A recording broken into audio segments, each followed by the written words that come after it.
C'est une enquête qui en dit long sur le mal-être au travail des salariés français. Une enquête pour Great Place to Work France, réalisée en décembre dernier. Santé mentale, modèle managérial et salaire, tout a été passé au crible.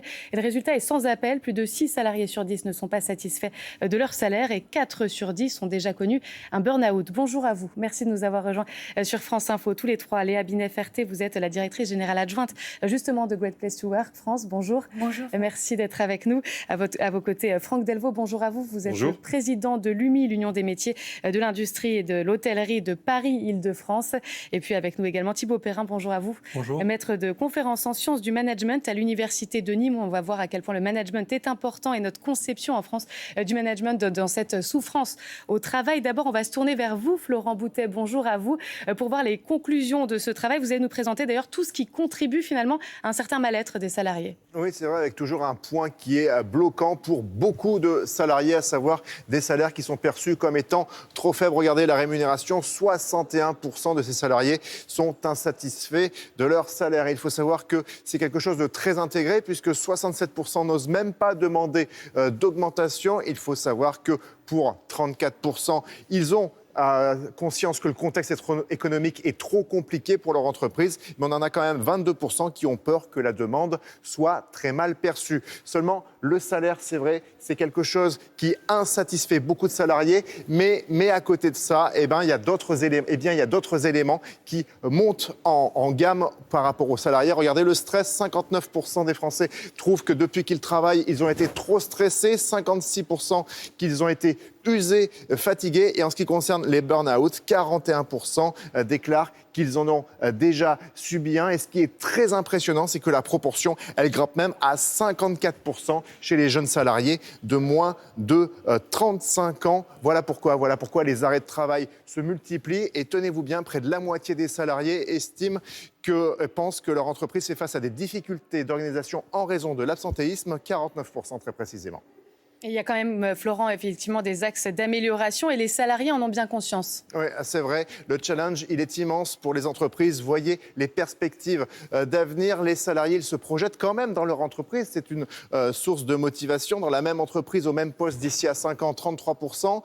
Avec une évolution interne, 31%. Ces deux types d'évolution, c'est bien loin devant la mobilité externe, la reconversion ou encore les autres possibilités. Voilà pourquoi, ces 2 tiers de salariés, c'est là-dessus qu'il faut essayer de s'appuyer et il faut peut-être les écouter. Ils appellent des transformations prioritaires à faire dans l'entreprise. Regardez l'évolution des métiers, plus d'autonomie, des tâches plus gratifiantes. Ils sont 51% à le demander. Changer la culture managériale, moins de contrôle et faire plus confiance à ses collaborateurs. 46% le réclament. Et puis intégrer des nouveaux outils digitaux comme l'intelligence artificielle à 36%, ce n'est pas forcément quelque chose qui fait toujours peur. Les salariés français aussi qui aimeraient passer à la semaine de 4 jours pour 74% d'entre eux. On récapitule. Donc pour éviter les risques de rupture, que les salariés ne s'en aillent de leur entreprise, il faut une meilleure rémunération à 31% pour les Français, trouver du sens au travail 28% et un équilibre avec la vie personnelle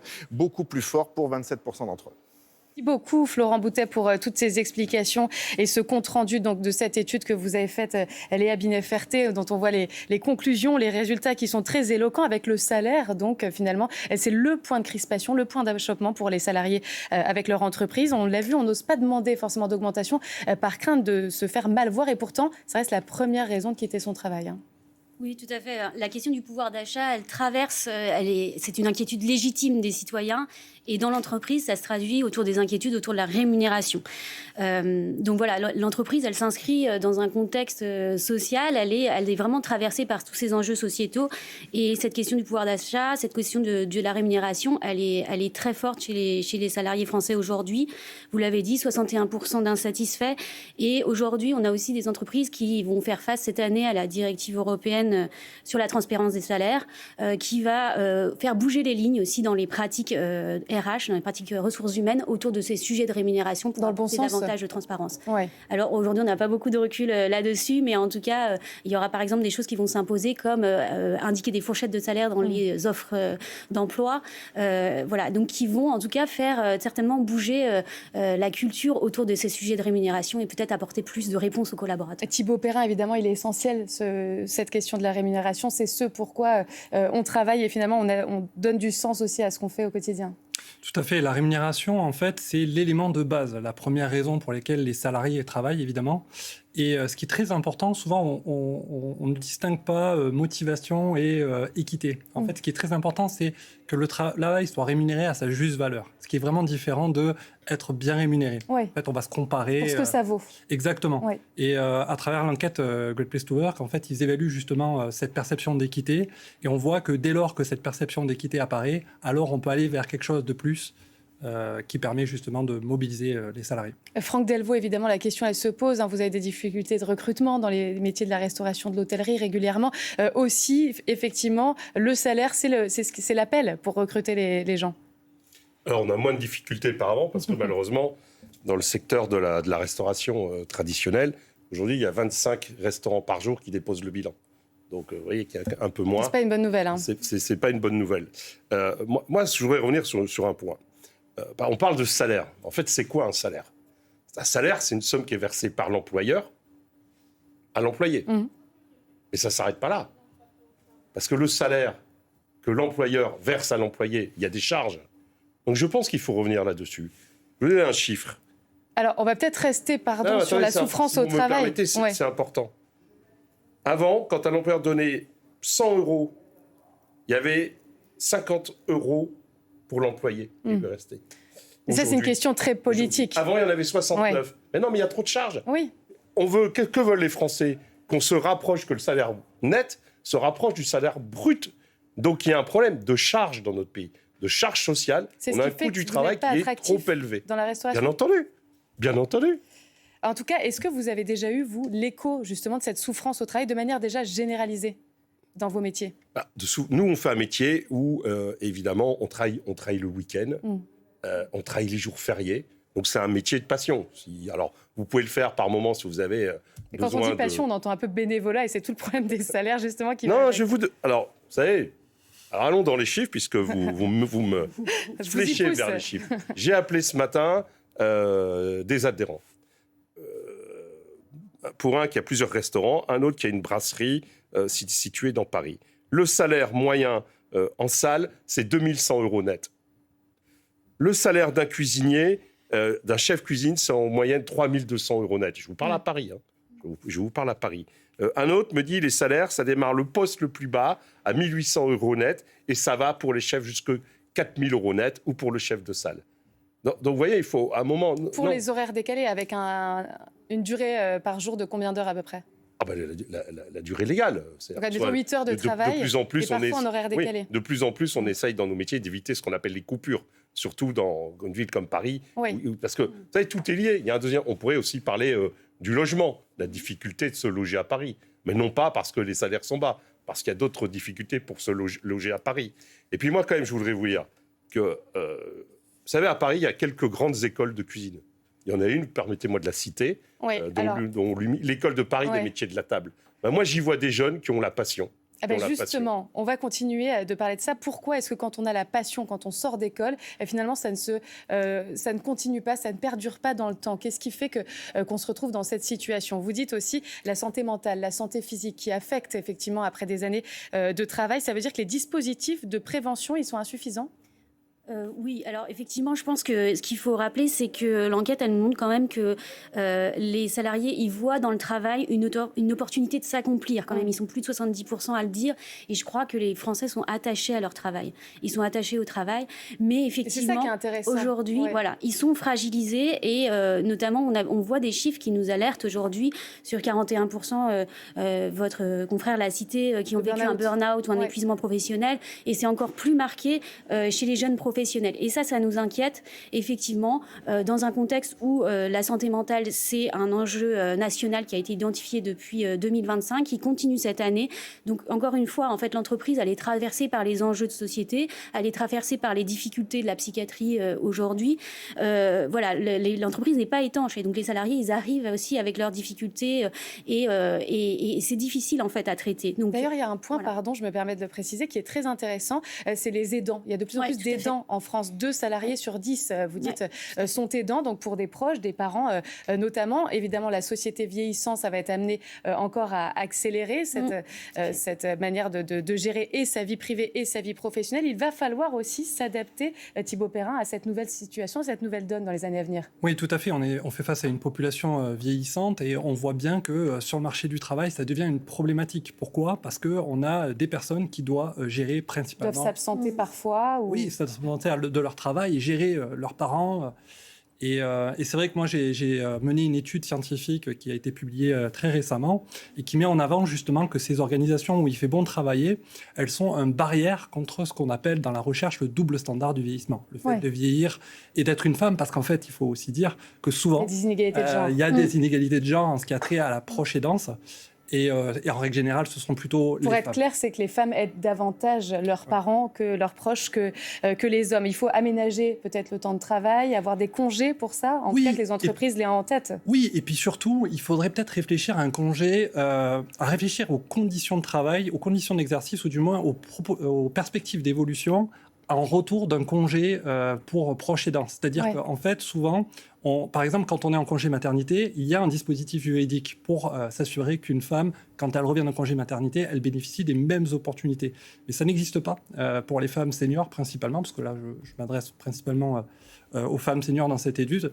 Et donc, ça serait effectivement intéressant d'ouvrir le débat à ce titre, parce que je pense que ça réglerait beaucoup de problèmes. Évidemment, la question du management se pose aussi. Notre conception du management est bien différente, par exemple, de celle de nos voisins allemands. On a un management très vertical en France, là où les Allemands sont plus horizontaux. C'est-à-dire que pour nous, on nous dit encore qu'on a finalement la culture du patron, c'est ce qui s'appelle la culture du patron, qui prend un peu toutes les décisions sans forcément embarquer les salariés, alors que de l'autre côté du Rhin, eh bien, il y a la culture vraiment du compromis, du dialogue, de l'écoute aussi des salariés. Et du coup, il y a peut-être davantage de respect déjà aussi de la hiérarchie. Oui, tout à fait. On voit des écarts en ce qui a trait à la confiance que l'on peut accorder envers le management, tout simplement parce que, justement, on va avoir cette culture française de contrôle permanent des salariés. C'est intéressant ce mot contrôle. Du coup, c'est de la défiance presque. Alors, ce serait peut-être pas... En fait, je le dirais plus dans des termes de trust but verify, comme on dit en anglais, c'est-à-dire je fais confiance, mais je vais vérifier quand même. Oui. On a une confiance qui est plutôt rationnelle. On a besoin de preuves tangibles. Là où dans d'autres pays, on va plutôt se reposer sur des normes sociales. On va dire, je vois que la personne va s'engager pour moi d'un point de vue affectif, donc je peux lui donner ma confiance. Et donc, ce qu'on voit en France, c'est que c'est vrai, hein, il y a une vraie problématique en matière du travail. On veut contrôler les salariés. Et pour juste vous donner un exemple, j'ai effectué une révision d'une étude scientifique qui portait justement sur le contrôle des salariés à travers les mouvements de souris. Il y a beaucoup de salariés qui sont en télétravail et on voit des entreprises qui mettent en place des bots, des outils pour pouvoir savoir à quel moment leurs salariés ne bougent plus la souris et donc potentiellement ne travailleraient plus. Et c'est là où on voit la différence de culture, effectivement. Il y a un chiffre qui est intéressant, puisque effectivement, sur la question du management qui se pose, c'est la question de la formation aussi des managers. Vous dites, près de 4 managers sur 10 déclarent manquer de formation et 1 sur 2 manque de temps pour exercer pleinement son rôle. Et ça en dit long aussi sur les difficultés de ce métier. Ouais, en France, on a besoin de réenchanter cette fonction managériale. Et là, les managers, ils expriment en fait leurs difficultés, manque de temps, manque de formation, manque de soutien. Je pense que nous, chez World Pastoral, on est convaincus qu'on peut, les entreprises peuvent agir en fait pour redonner du sens à cette fonction managériale. Et effectivement, nous, on a réalisé une étude fin 2024 sur les salariés européens. La France se situe en bas de tableau avec l'Italie, avec un management management plutôt... C'est la perception du management qui est faible. Oui, tout à fait. La perception du management en France est plutôt faible et par rapport aux autres pays européens. Et ça a été aussi confirmé par une étude de l'Inspection générale des affaires sociales, l'IGAS, qui a été publiée en 2025 et qui montre, en fait, quand on compare en fait, les pratiques managériales aujourd'hui, effectivement, il y a vraiment des progrès à faire dans notre formation aussi, dans la formation qu'on propose au management. Franck Delvaux, c'est quelque chose que vous constatez, ça, la différence effectivement de management en France par rapport à l'Allemagne, mais par rapport aussi à d'autres pays voisins? Je ne connais pas le cas de l'Allemagne. Déjà, chez nous, dans nos métiers, l'hôtellerie, restauration, il n'y a pas de télétravail. Vous savez, nous, on a essayé de faire un bœuf bourguignon en télétravail, personne n'a jamais réussi. Donc, on est sur place. Et deuxièmement, vous les souvenez, nous, on travaille en équipe. Vous savez, dans un restaurant ou même dans un hôtel, que ce soit un petit hôtel ou un palace et un restaurant, il y a ce qu'on appelle le coup de feu. Donc, on travaille en équipe. Et si vous ne travaillez pas en équipe, ça ne se passe pas bien. Et d'ailleurs, on peut le ressentir quand vous avez des fois, ça a déjà dû vous aller dans un restaurant en se disant, voilà, ça ne se passe pas bien. Oui. Et puis, à contrario, nous, pendant le service, il n'y a pas le patron, l'employé, c'est tout le monde, on est au service des clients. C'est le coup de feu. Donc, il y a cette différence-là, quand même, qui est chez nous. Et si... Le poste de manager, il attire chez vous? Oui, pourquoi? Parce que, vous savez, c'est une des seules professions où vous avez l'échelle sociale ou l'ascenseur social. Ça dépend si on veut faire un peu de sport ou pas.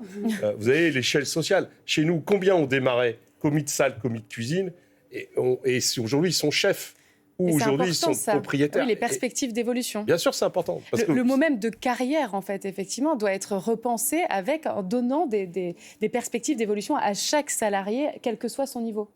Oui, tout à fait. Et il faut savoir que les salariés, leurs attentes sont assez élevées aujourd'hui. Notamment lorsqu'on s'intéresse aux jeunes, on sait que ils ont Alors, ce qui est assez intéressant, c'est qu'on voit un retrait vis-à-vis de l'intérêt sur la fonction managériale. Alors, pas effectivement dans la restauration apparemment, mais en tout cas dans la plupart des postes de manager dans les grandes entreprises notamment. Ils sont peu attractifs. Et oui, et c'est là le paradoxe, c'est que la moitié des Français accordent uniquement leur confiance envers le management, et en même temps, on sait que 50% des jeunes de la génération Z, donc les moins de 25 ans, ont un intérêt à vouloir rejoindre un poste de manager. Donc en fait, quelque part, c'est le serpent qui se mord la queue. Ouais. Et je pense que là, c'est un des gros problèmes auxquels on fait face dans le monde du travail. Et Great Place to Work, le point fort de leur outil, c'est que c'est un outil de qualité de vie au travail. C'est un outil qui permet d'ouvrir ce qu'on appelle les espaces de discussion. On va discuter du travail. Et dans le travail, la principale problématique, et je suis sûr que dans les restaurants, c'est la même chose, c'est la relation que les salariés ont avec leurs supérieurs. Oui. Et vous parliez de la vérification par les mouvements de souris, effectivement. Ça en dit long aussi sur le côté défiance, pardon d'employer ce terme, mais il y a une certaine défiance dans certaines entreprises, sans doute, du coup, sur le travail réellement effectué de leurs salariés. Il nous manque finalement un côté un peu meneur d'hommes, de mettre de l'huile dans les rouages, parce que c'est ça, normalement, un manager aussi. C'est celui qui va accompagner les salariés pour les mener, finalement, au meilleur. Oui, effectivement, aujourd'hui, dans la recherche scientifique, on sait que le modèle de leadership le plus développé et celui sur lequel on s'appuie, moi, je suis enseignant-chercheur, donc je forme les futurs managers. Évidemment qu'on ne leur apprend pas à exercer du contrôle de manière permanente. On ne va pas leur dire faites du reporting à outrance. Le reporting, c'est-à-dire faire des remontées de données. Alors vous leur apprenez quoi? Vous mettez l'accent sur quoi? En fait, de plus en plus, les travaux portent sur la bienveillance. Le fait de... alors, pas la bienveillance béni oui, hein, mais être à l'écoute être à l'écoute des salariés. Ouvrir les espaces de discussion pour pouvoir faire avancer le travail et pour que l'entreprise puisse fonctionner bien. Parce qu'en fait, derrière tout ça aussi, moi, dans mes travaux de thèse, j'ai pu démontrer que la confiance envers le management avait un impact de 6,5 points sur la profitabilité des entreprises. Et c'est sûr, tout le monde gagnerait effectivement dans une ambiance de travail satisfaisante. C'est un autre aspect, avant de se quitter quand même, qui est intéressant, c'est le rôle de l'intelligence artificielle aussi, et qui est de plus en plus utilisé par les plus jeunes, alors un peu moins par ceux au-dessus de 50 ans, et encore que, mais souvent elle est assez peu accompagnée justement de formation. Donc l'IA pour nous c'est un accélérateur d'inégalité interne et qui va devenir soit un levier de performance collective, soit une menace sur cette performance collective. C'est-à-dire qu'aujourd'hui, les salariés, effectivement, ils disent qu'ils l'utilisent de plus en plus. Une majorité de salariés utilisent les outils d'intelligence artificielle générative, mais il y a des écarts très importants entre les managers et les non-managers, entre les catégories d'âge. Les managers l'utilisent beaucoup aussi. Voilà, c'est ça, tout à fait. Et aujourd'hui, en fait, il faut l'accompagner, il faut accompagner ce changement, en fait. Et c'est ça tout l'enjeu pour les années à venir, c'est d'accompagner le changement, de former et aussi d'anticiper la transformation des métiers et les compétences dont on aura besoin demain. Et c'est ça qui va rassurer les salariés. Thibaut Perrin, ça fait partie aussi, j'imagine, des formations que vous donnez. Tout à fait, des formations et des recherches que l'on mène à l'heure actuelle. Et on voit que c'est un vrai sujet. Le gros problème que l'on a avec les outils d'IA, c'est que ça empêche la relation humaine. Et la confiance est une relation humaine. Et c'est là aussi un des points bloquants de la formation. On va apprendre avec le temps, en tout cas, sur cette question d'intelligence artificielle qui débarque dans nos métiers. Seulement maintenant, en tout cas, dans cette ampleur. Merci à tous d'avoir été avec nous sur France Info pour en parler. Léa Binet-Ferté, Franck Delvaux et Thibaut Perrin.